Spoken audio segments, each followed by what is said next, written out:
In 17th century France, punishment was not merely about justice but also about power and symbolism. The monarchy sought to control not only actions but identities. Among the instruments of authority, the branding iron became a signature of the crown's dominance. Its purpose was not to kill, but to leave a mark that would never fade, both on the body and in the memory of society. During the reign of King Louis XIV, known as the Sun King, France reached its height of centralized power. His rule embodied absolute monarchy. Every aspect of law, punishment, and morality reflected the authority of the crown. Public punishment was a visual reminder of loyalty and rebellion, where justice was displayed as theater for the people.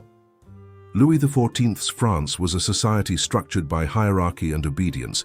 The lower classes bore the weight of both taxation and discipline. Justice was swift and often cruel, designed to maintain order and obedience to the monarchy. Torture and branding were institutional tools sanctioned by royal decree, integrated into the broader system of control. The fleur-de-lis, the emblem of French royalty, symbolized purity, divine right, and the unity of the state under the king. Its presence extended beyond banners and coins. When heated on an iron rod and pressed against human flesh, it became a physical signature of royal justice. The mark transformed bodies into records of disobedience. The practice of branding was most commonly applied to thieves, forgers, deserters, and traitors. It was meant to label them permanently as enemies of order. While some criminals were executed, others were marked and exiled to colonies, carrying the scar as a lifelong warning. The monarchy considered this visible scar a moral and political lesson to the rest of the population.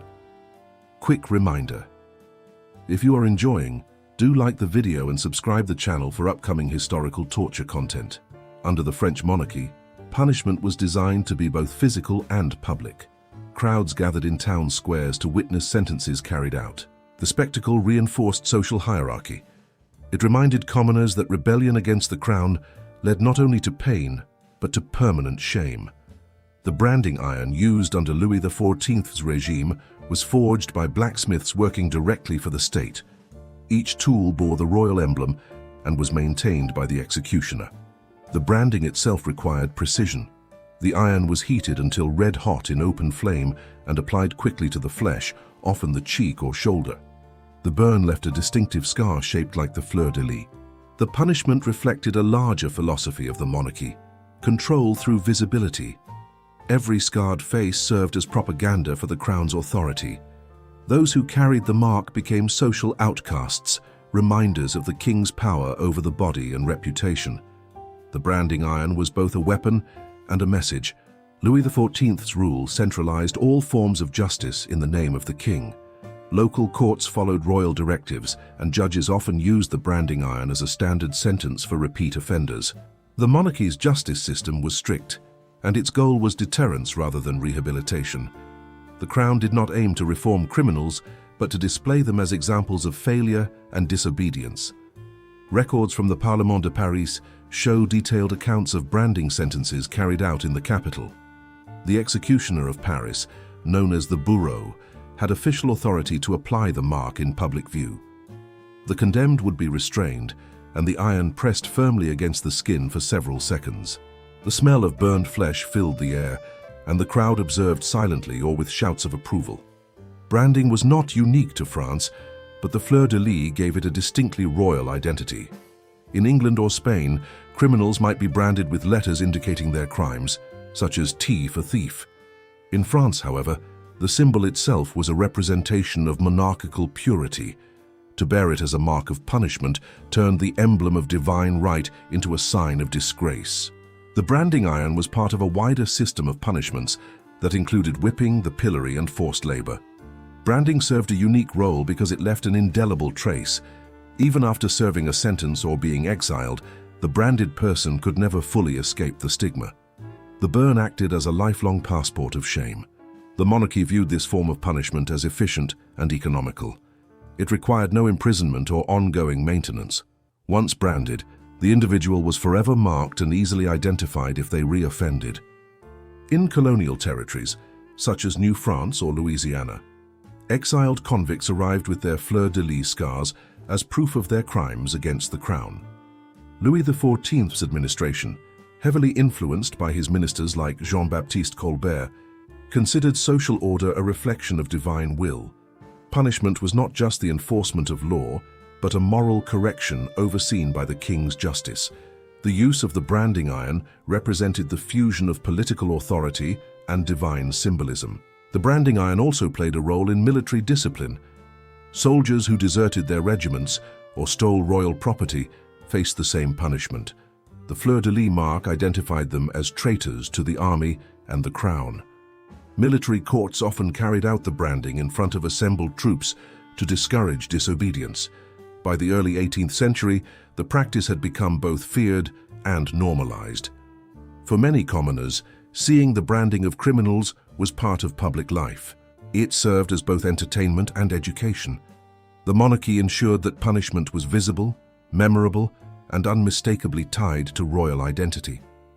Historians studying the judicial records of the period note how meticulously branding procedures were documented.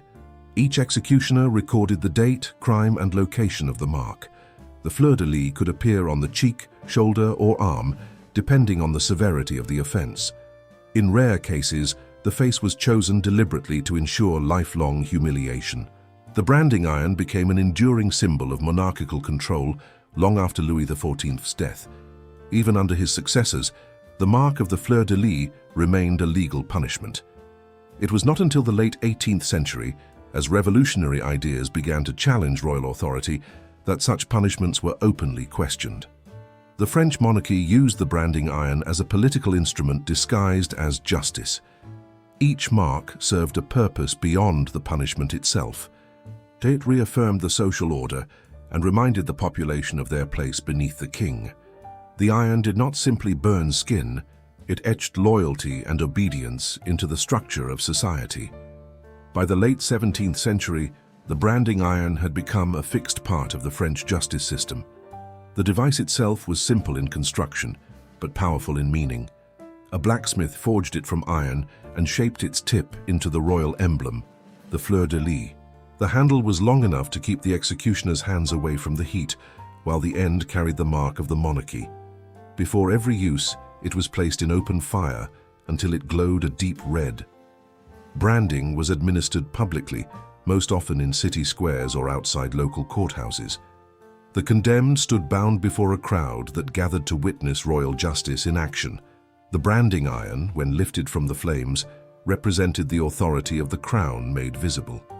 The punishment was not only physical, but deeply symbolic, linking the king's power with divine justice. The process began with the reading of the sentence.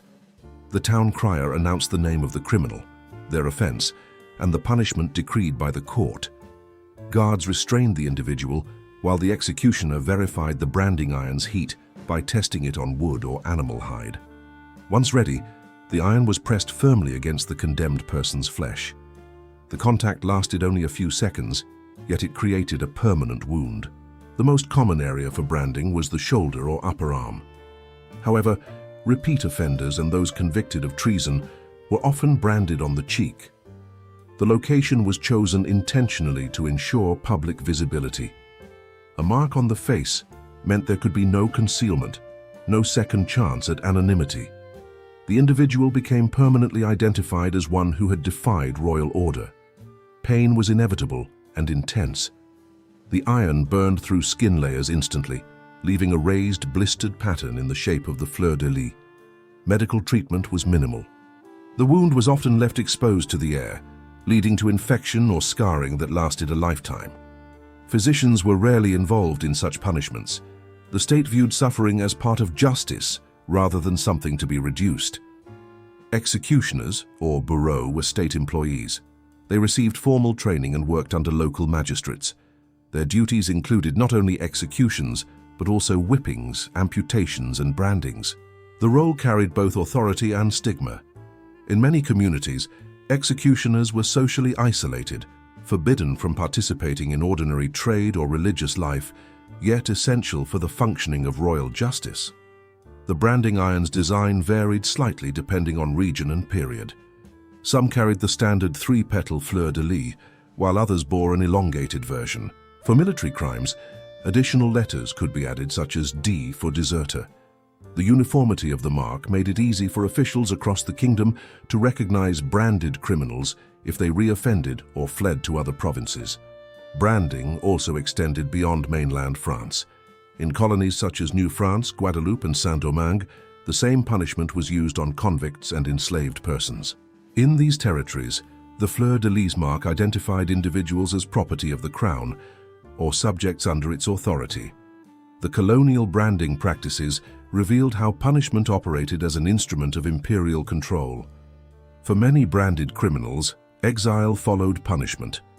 After receiving the mark, they were sent to the galleys, prisons, or distant colonies.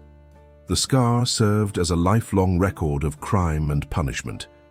In some cases, branded individuals were forbidden from returning to certain regions, as their presence could disrupt local order or inspire unrest among the poor. Historical records from the Archives Nationales describe branding sessions conducted with formal precision. The courts documented the crime, the name of the executioner, and the place of branding.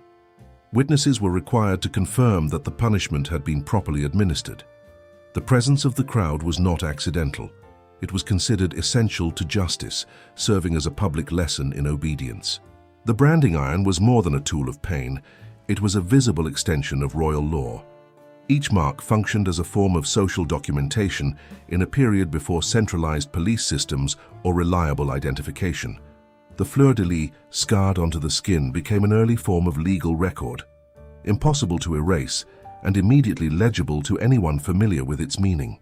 The branding process also reflected the legal culture of the Ancien Régime.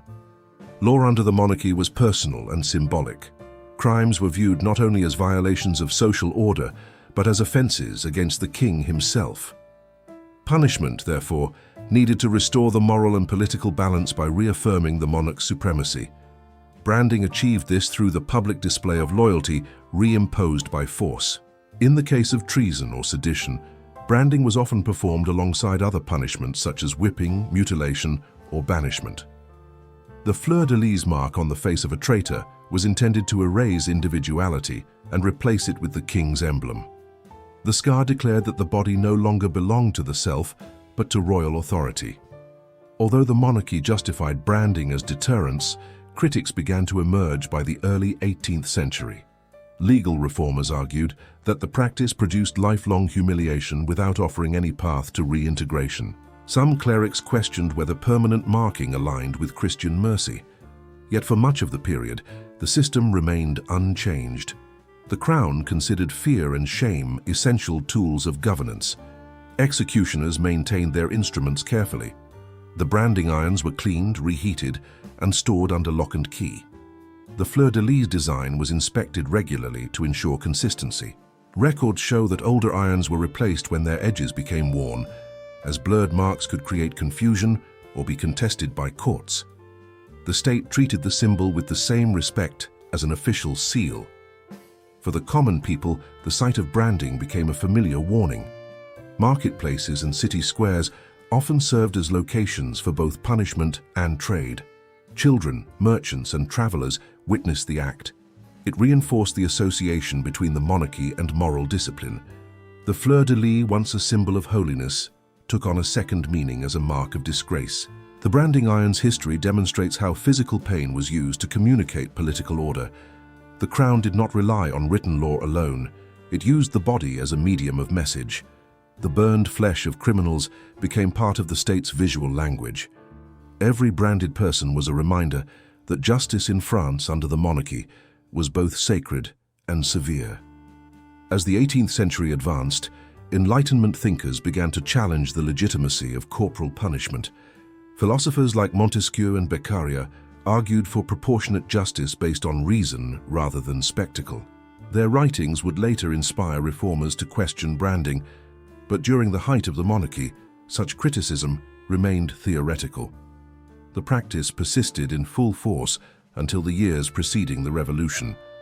By the mid-18th century, the branding iron had begun to lose its place in the French system of justice. The social and intellectual landscape of Europe was changing. The Enlightenment questioned traditions that had once seemed unshakable. Philosophers and jurists began to argue that punishment should correct rather than degrade.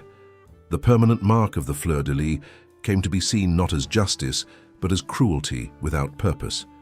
Louis XV and Louis XVI inherited a society that was growing increasingly skeptical of corporal punishment. Public executions and brandings, once viewed as demonstrations of order, were now criticized as spectacles of barbarity. The new generation of thinkers emphasized human dignity and proportional justice. The writings of Cesare Beccaria, particularly On Crimes and Punishments, 1764, spread across Europe, influencing courts and lawmakers in France. By the 1770s, several royal magistrates began to restrict the use of branding to only the most serious crimes.